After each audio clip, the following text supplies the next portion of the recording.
venho de uma família humilde e muito cedo, porque via minhas irmãs a irem à escola, também comecei a fazer confusão, queria ir à escola aos 5 anos, porque na altura só se admitia as crianças a partir dos 7 anos, porque não havia jardim de infância. Mas eu aos 5 anos já não resistia a ficar em casa. E pronto, os meus familiares foram falar com a direção da escola, disseram, ela é muito nova, vamos deixá-la como ouvinte, porque não pode ser ainda matriculada. Pronto, mas aceitaram que eu fosse à escola. Estando lá, acompanhava tudo que a professora fazia, nos testes também fazia e parecia destacar-me, quer dizer, era a melhor aluna da turma. Às tantas, a professora viu que não fazia sentido manter-me como ouvinte e, portanto, inscreveu-me, fui matriculada. E eu, aos 9 anos, concluí a 4ª classe. Mas, na altura, portanto, era época colonial, as propinas eram muito caras, os familiares não tinham condições para poderem pagar mais propinas. Fiquei em casa durante mais 4 anos. Tempo suficiente para fazer um novo ciclo primário. Mas eu continuava a fazer confusão, porque queria estudar, queria estudar. E aos 13 anos, que era já a idade limite para estudar no curso diurno, então, senão teria que estudar à noite, os familiares disseram, não, vamos fazer uma contribuição para ver se ela... Portanto, ela quer estudar, vamos ajudar. Fizeram a contribuição, matriculei-me e logo no primeiro trimestre tive média de 18. Disseram, esta aluna é aluna de quadra, não precisa pagar propinas, está isenta de pagamento de propina. Nunca mais se preocuparam com o pagamento de propinas. Eu até disse, se soubessem que eu não daria tanto trabalho...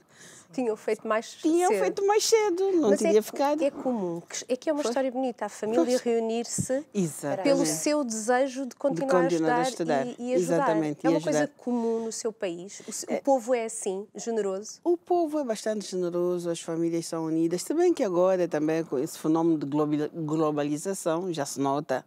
Tanto já chegou lá, não é? Já chegou, já chegou. E o mal é que, às vezes, tudo que vem de fora que é melhor. Aquela educação caseira que se tinha, aquela união familiar que se tinha. Portanto, a educação de berço está a desaparecer um bocado, porque também ninguém tem tempo hoje. Aquela educação de berço que a gente recebia.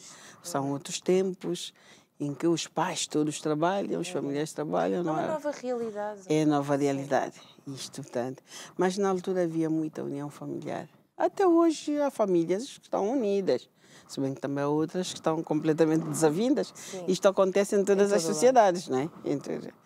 Mas, de facto, na altura havia uma coesão familiar, havia uma preocupação, tanto com os membros da família, e por isso pude continuar os meus estudos. Depois daquela altura, nunca mais parei.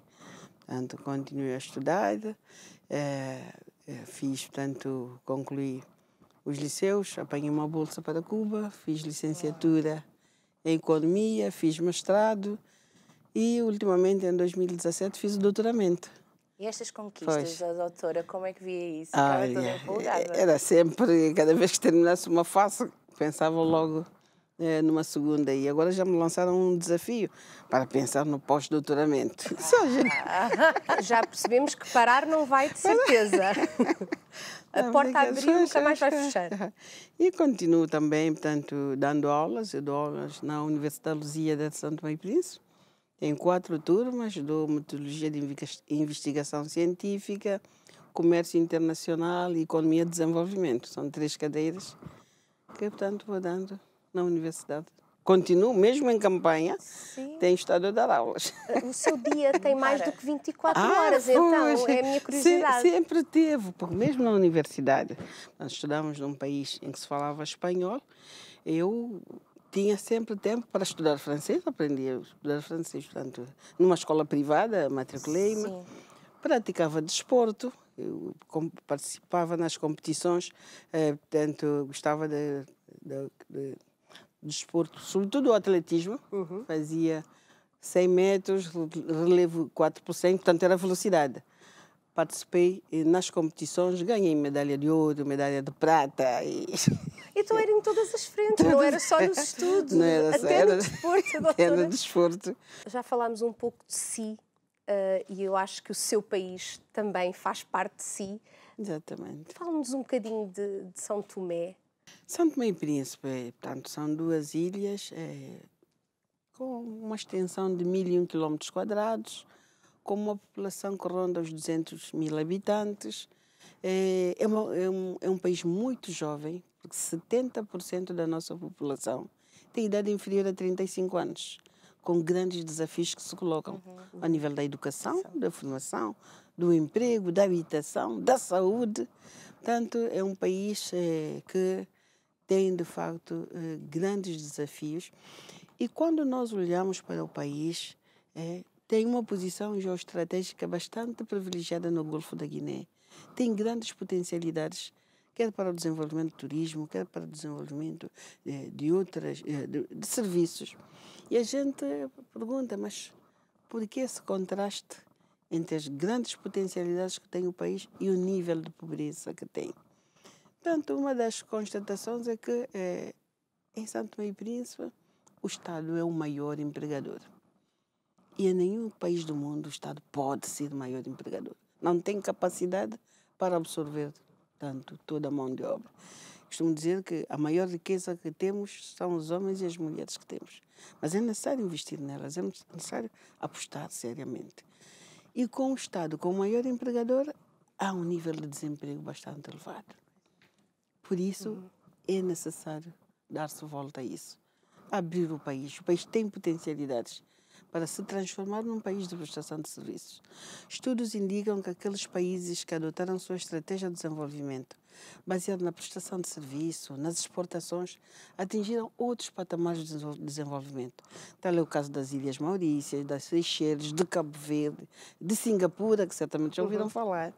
E aqueles países que adotaram a sua estratégia de desenvolvimento, baseado apenas no desenvolvimento da agricultura e das pescas, continuam com atrasos visíveis.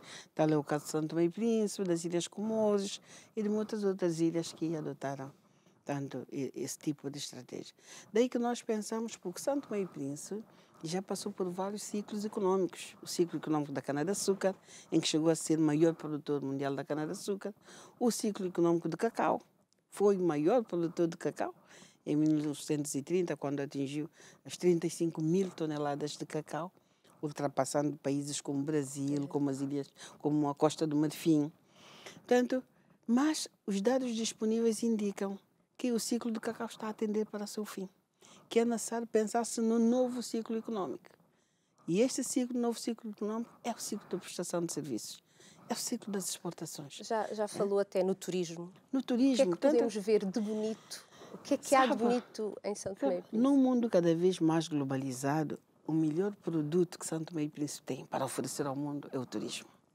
Porque tem uma vegetação exuberante, tem praias lindíssimas, com temperaturas que rondam os 27, 28 graus. A gente entra ali e pensa que está no mar, em águas mornas. Uma sopinha.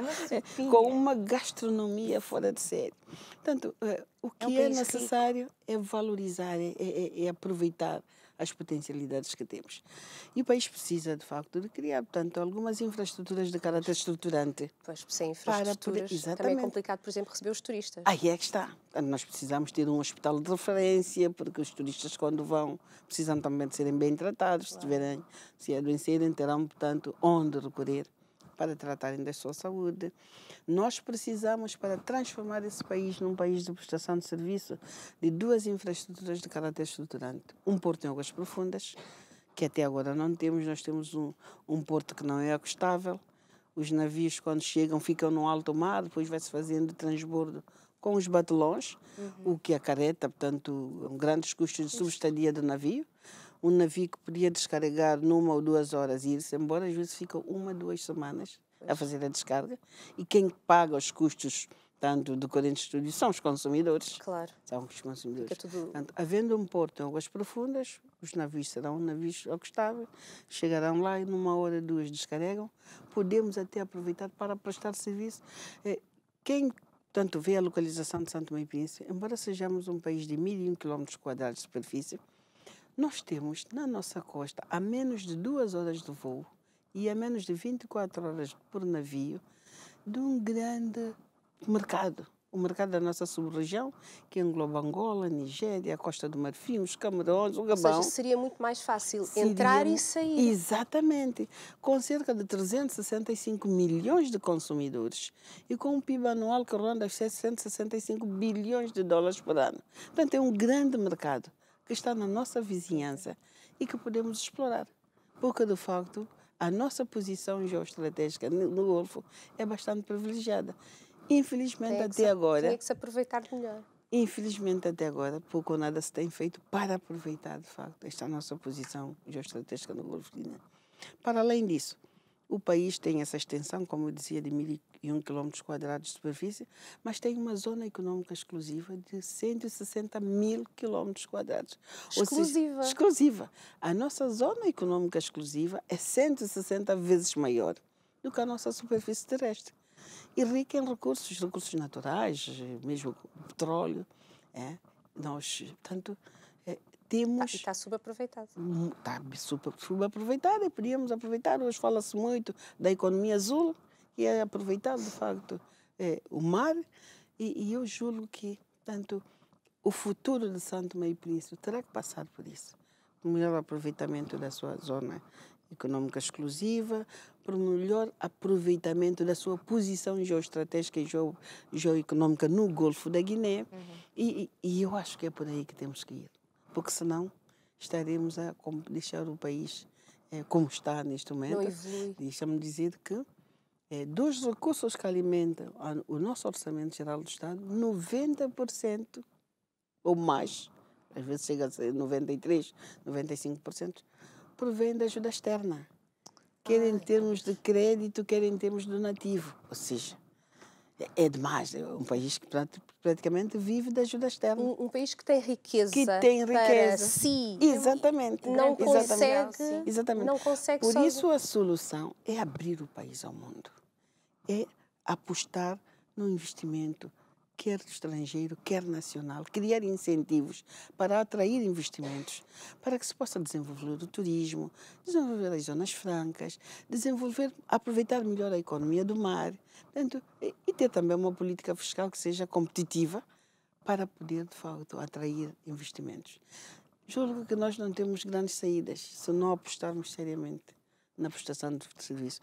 Este, portanto, é o tema da minha tese de doutoramento, uma tese que mereceu distinção e recebeu um prémio, o prémio da CPLP, em que falamos de várias oportunidades de negócio para o país e indicamos, portanto, há uma visão estratégica que o caminho é este que devemos aproveitar e é algo que é consensual.